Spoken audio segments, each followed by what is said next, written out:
بسم اللہ الرحمن الرحیم۔ ہمارے محلے میں ایک ایسا عجیب اور عبرتناک واقعہ پیش آیا جس نے دیکھنے اور سننے والوں کو سوچنے پر مجبور کر دیا کہ موت واقعی انسان سے صرف ایک لمحے کے فاصلے پر ہے۔ محلے میں ایک صاحب کا انتقال ہو گیا، تدفین کی تیاری شروع ہوئی اور قبرستان میں ان کے لیے قبر کھودی گئی۔ جب قبر تیار ہو گئی تو گورکن کو خیال آیا کہ قبر کی لمبائی اور چوڑائی درست ہے یا نہیں، اسے کسی ایسے شخص سے چیک کروا لیا جائے جس کا قد و قامت مرحوم کے قریب ہو۔ وہاں ایک ہٹا کٹا صحت مند اور بالکل ٹھیک ٹھاک آدمی موجود تھا۔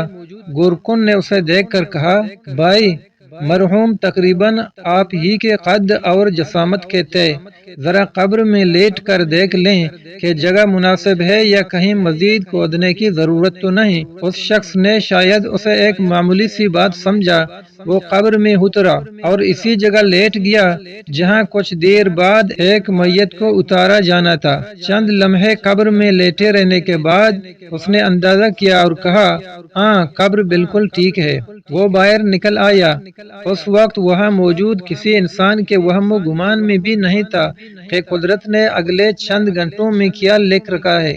اسی دوران مرحوم کے آبائی گاؤں سے اطلاع آ گئی کہ میت کو یہاں لے آئیں، ہم تدفین گاؤں میں کرنا چاہتے ہیں۔ چنانچہ جس شخص کے لیے وہ قبر تیار کی گئی تھی اسے وہاں دفن نہیں کیا گیا، میت گاؤں لے جائی گئی اور وہ قبر خالی رہ گئی۔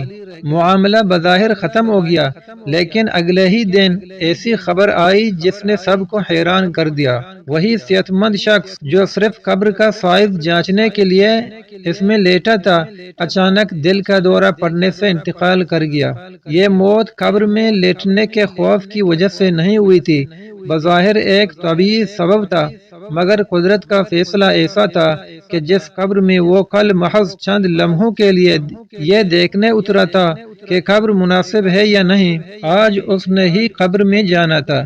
سوچئے، جب وہ شخص قبر کے اندر لیٹا ہوگا تو کیا ایک لمحے کے لیے بھی اس کے ذہن میں آیا ہوگا کہ یہ قبر جسے میں کسی دوسرے انسان کے لیے ناپ رہا ہوں، کل میری اپنی آخری آرامگاہ بن جائے گی؟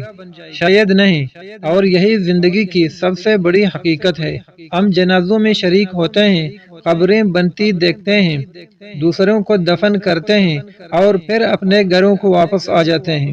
ہمیں یوں محسوس ہوتا ہے جیسے موت ہمیشہ کسی دوسرے کے لیے آتی ہے، حالانکہ قرآن کریم کا اعلان ہے، کل نفس ذائقۃ الموت، ہر جان کو موت کا مزہ چکھنا ہے۔ قبر پر کسی انسان کا نام پہلے سے نہیں لکھا ہوتا۔ آج جس قبر کے پاس ہم کھڑے ہیں، کل ممکن ہے لوگ ہماری قبر کے پاس کھڑے ہوں۔ آج ہم کسی کا جنازہ اٹھا رہے ہیں، کل ہمارا جنازہ کسی اور کے کندھوں پر ہو سکتا ہے۔ انسان اگلے سال، اگلے مہینے، بلکہ اگلے دن کا بھی یقین نہیں رکھتا، اس لیے موت کو یاد کرنا مایوسی نہیں بلکہ اپنی زندگی کو درست کرنے کی دعوت ہے۔ نماز باقی ہے تو اسے سنبھال لیجئے، کسی کا حق دینا ہے تو ادا کر دیجئے، کسی سے معافی مانگنی ہے تو مانگ لیجئے، دل میں کسی کے لیے نفرت ہے تو اسے نکال دیجئے، اور اپنے رب سے تعلق کمزور ہو گیا ہے تو آج ہی واپس لوٹ آئیے، کیونکہ ہمیں نہیں معلوم کہ ہمارے پاس کل ہے یا نہیں۔